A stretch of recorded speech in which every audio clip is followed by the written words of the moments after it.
Please say your name and spell your name. My name is James Geiger, Geiger. Sir, where do you live? In Tallahassee. How long have you lived at that residence?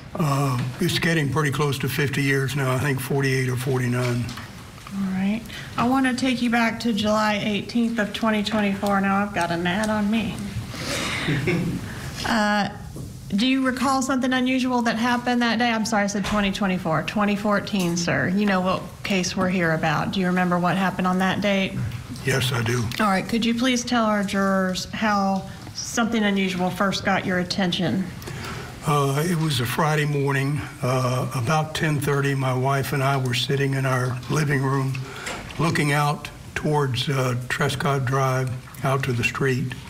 And as we were sitting there, we were doing something with our iPads, and we heard a noise, a popping, loud sound, bang sound, and we immediately got up and walked to the front. We have a big picture window. Walked up to see if we could determine what had happened and where it had come from. We weren't sure it was to the right or to the left.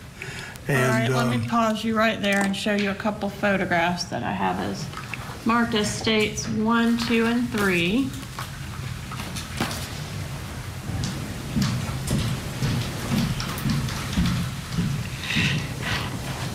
Okay. Do you recognize these photographs, sir? Yes, I do. Are these fair and accurate photographs of your residence at that time, as well as the view from the window you've described? Yes, it's true. Judge, at this time I'd ask to admit 1 through 3 and publish. Is there any objection? No objection, Your Honor. States 1 through 3 are admitted.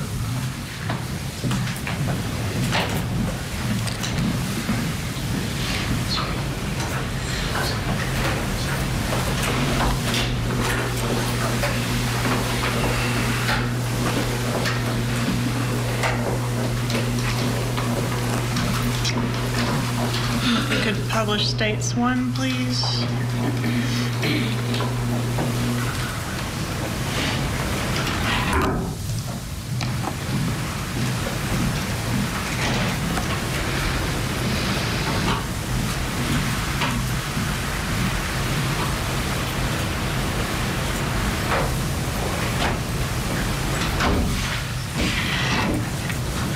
All right, sir, so if you could just explain, give me that pointer, please, what we're looking at in this photo, and I've got a pointer here, if that's of any assistance to you. Push the middle button, you get a red dot.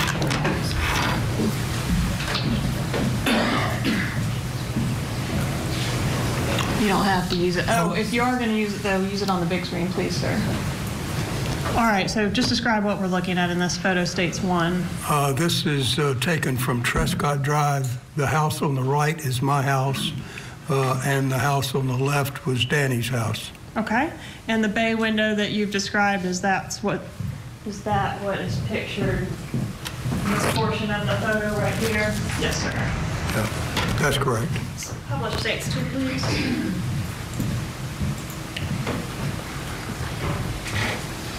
Sir, is this the view from that window? Yes. All right. This is what I saw as I looked out. Okay, and the driveway that we can see there on the right side of the window, is that Dan Markel's driveway? Yes, it is. All right, so you've described that something got your attention. Can we have states 3, please? Well, as I mentioned, I wasn't sure where the noise had come from, and I looked to the left and to the right, and as I looked to the right, there was a car that was rapidly backing out of the driveway and immediately headed down in that direction towards Benton Road. It caught my attention because it seemed to be going so fast. And I noticed what it looked like, and that caught my attention, although quite frankly, it was out of the corner of my eye. It appeared to be a Prius, a light-colored Prius, maybe silver or white. Okay, so something got your attention. What was that? Well, that was what got my attention, and then... Was the vehicle itself? Excuse me? Was the vehicle itself, or some noise preceded the you see in the vehicle? Well, initially we had heard this loud noise, which we weren't exactly sure it was. It could have been a gunshot. We weren't sure. And then when I saw the car back out, that prompted me then to walk next door. There had been in the neighborhood a few break-ins, burglaries, and my first thought was that somebody was trying to break into the Markel house. And so I went out the front door and walked across over to Danny's house to see if anything had been damaged, maybe tried to be broken into the garage or something. Yes, sir. When you looked out... James Geiger, the neighbor. He would find Dan Markel, call 911. Let's get a break. We'll have more of his testimony. He's the first witness for the state of Florida against Donna Adelson.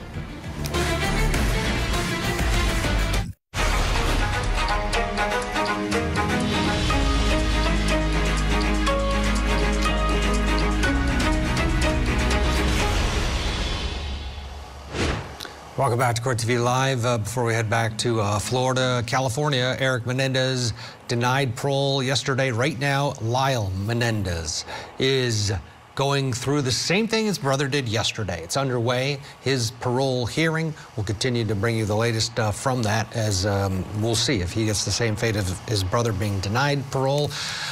That taking place, just getting underway in California. Our Matt Johnson is there. Let's head back into the courtroom. But before we do, let's check in with Cannon Kearney. He is an attorney and he's in New York and he's been watching along with us. Your thoughts? We've heard the opening statements from both sides. First witness on the stand. What did you think of the openings? And where do you think this case is going to go? Is it more difficult to prove beyond a reasonable doubt than the others?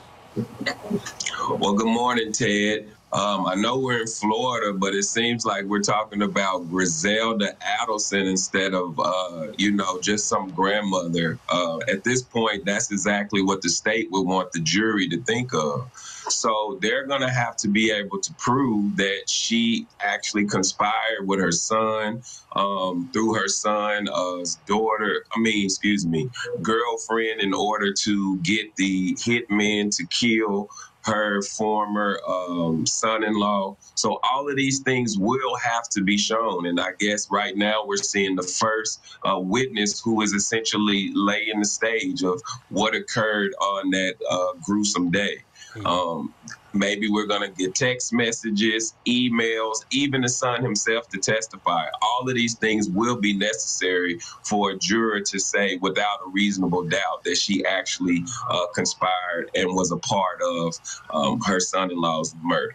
Yeah, absolutely. And daughter Wendy, we expect on the stand as well, given limited immunity for her testimony. Let's go back in the courtroom now.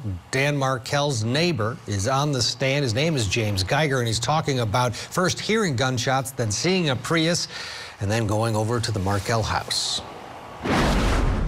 Yes, sir. When you looked out, you said you saw the car back out and then exit toward Benton Road. Would that be going this direction to the right of the photograph or toward the left of the photograph? It would be towards the right. Okay, so out this way. And you said you walked over there just to sort of look around, make sure everything was okay. What did you see?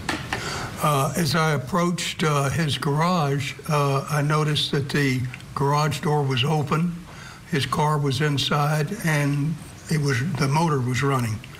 And so I thought then, well, I guess so much for a burglary. I don't think that's happened if Danny's there. So I turned around and walked back to my house. Okay. What happened next?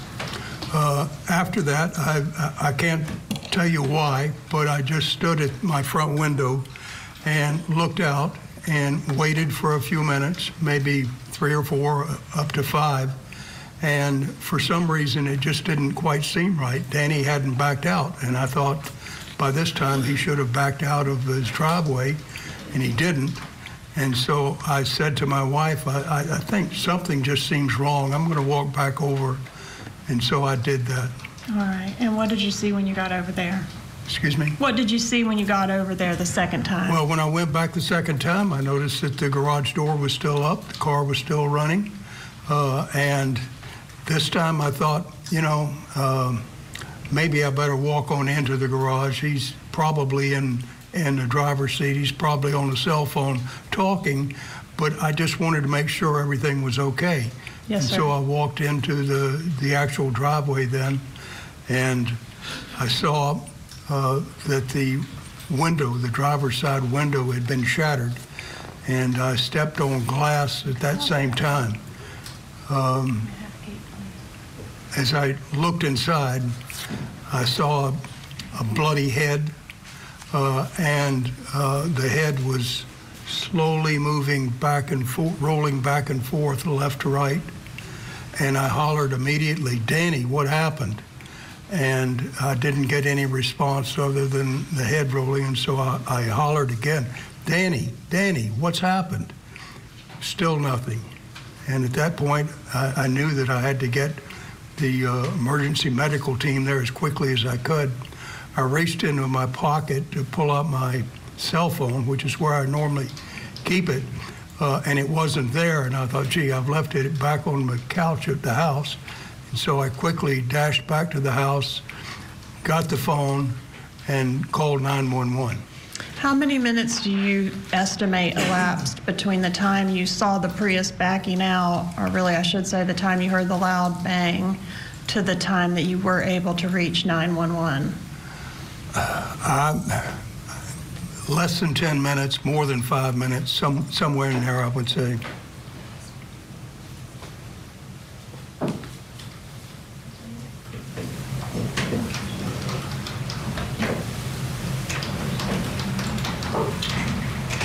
I'm going to approach and show you what I've marked as States Exhibits 4, and then I also have 6 and 7.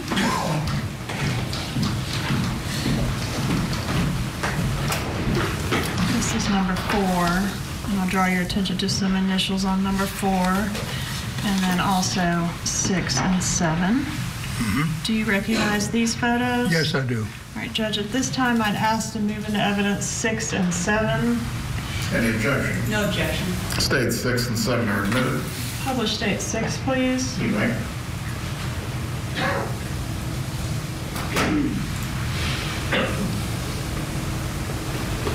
Sir, is this how the vehicle was positioned when you went over there and found Mr. Markel so badly injured? Yes, that looks correct.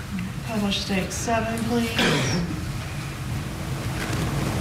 Was the doors to the vehicle are open in this photograph? Were they open or closed when you went over? No, they were all closed. Okay, closed. And the only window that was damaged, was that the driver's side window? That's the only one I saw. That's if there were some others, I didn't look at any other windows. I just simply saw the driver's side that was completely shattered.